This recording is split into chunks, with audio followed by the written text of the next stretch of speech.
నర్సంపేట దగ్గర Kanapuram village. Before Vestige వచ్చేసి ఒక ఆర్ఎంపీ డాక్టర్గా ఉండేవాడిని, ఎల్ఎస్ ఏజెంట్గా ఉండేవాడిని. ఇది ఒక మంచి ఇండస్ట్రీ నాకు పరిచయం చేసిన గ్రేట్ లీడర్ స్రవంతి మేడం హరికృష్ణ సార్ ఒకసారి జైలుగా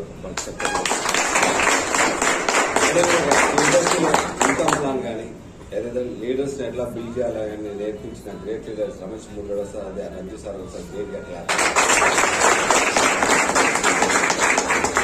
చాలా మటుకు అందరి లెక్కనే మనం కూడా అనుకున్న డైరెక్ట్ ఇండస్ట్రీ అంటే చేరాలంట చేర్పియాలంట అనే ఒక కాన్సెప్ట్ ఉండేది. చాలా మటుకు చాలా కంపెనీస్ రావడం జరిగింది, కానీ దేన్ని కూడా యాక్సెప్ట్ చేయలేదు.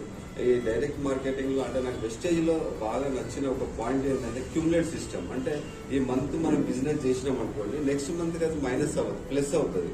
అంటే అప్పుడు నేను చేరైనప్పుడు 10,000 ఒక పాయింట్ అయితే డైరెక్ట్ రావాలి, కానీ అప్పుడు 10,000 పాయింట్స్ ఒకటేసారి చేయాలి అంటే అంత బిజినెస్ మనం చేయలేము కదా అని అనుకున్న తరుణంలో బిజినెస్ మాట్లాడడం వల్ల మీరు ఒకటేసారి చేయాల్సిన అవసరం ప్రతి మంత్లో చేస్తే ఈజీగా డైరెక్టర్ అయిపోవచ్చు అని చెప్పడం జరిగింది.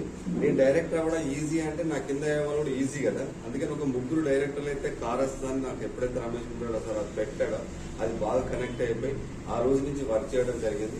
అప్పుడు నేను చేరిన కరోనా బిఫోర్ లో ఎక్కడ కూడా మా విలేజ్ లో కానీ మా డిస్టిక్ లో ఎక్కడ డిఎల్సీపీలు విడిడిఎల్సీపీలు ఎక్కడ లేవు. కానీ ఏదైతే ఆ పాయింట్ అది ఏదైతే కార్ ఉందో ఏదైతే ఈజీగా అయితే ఎట్లయితే డైరెక్ట్ అవ్వచ్చు అన్న పాయింట్ పట్టుకొని అయ్యి first of all Warangal district లో మన టీహెచ్ఎస్ తరఫున ఫస్ట్ కార్ తీసుకోవడం జరిగిందండి. తర్వాత నేను ఆలోచించింది ఏంటంటే ఇక్కడ పెద్దగా చదువులు అవసరం లేదు, పెద్ద డ్రీమ్ ఉంటే దీంట్లో అచీవ్ చేయొచ్చు అని ఒకటి గమనించాను. ఇక్కడ మన ఇండస్ట్రీలో మనుషులను వెతకడం కాదు, మనలాంటి కోరికలు ఉన్న వాళ్ళని వెతుకుంటూ ఇలా టీం బిల్డ్ చేసుకుంటూ నేను వెళ్తున్నాను. ఈ రోజు నేను నా యొక్క డ్రీమ్ ఏంటంటే నేను ఎవరైతే నా టీంలో ఉందో ప్రతి ఒక 10 మెంబర్స్ తీసుకొని వాళ్ళకి 1 lakh ఇప్పించుకుంటూ నేను ఉండాలని. అదే నా టీంలో ఆల్రెడీ ఒక 5 కార్స్ ఉన్నాయి, ఇంకొక 20 కార్స్ ను ఈ యొక్క 2026 లో ఇంపించాలని నేను చేస్తున్నాను. థ్యాంక్ యూ అండి అవకాశం ఇచ్చింది సార్.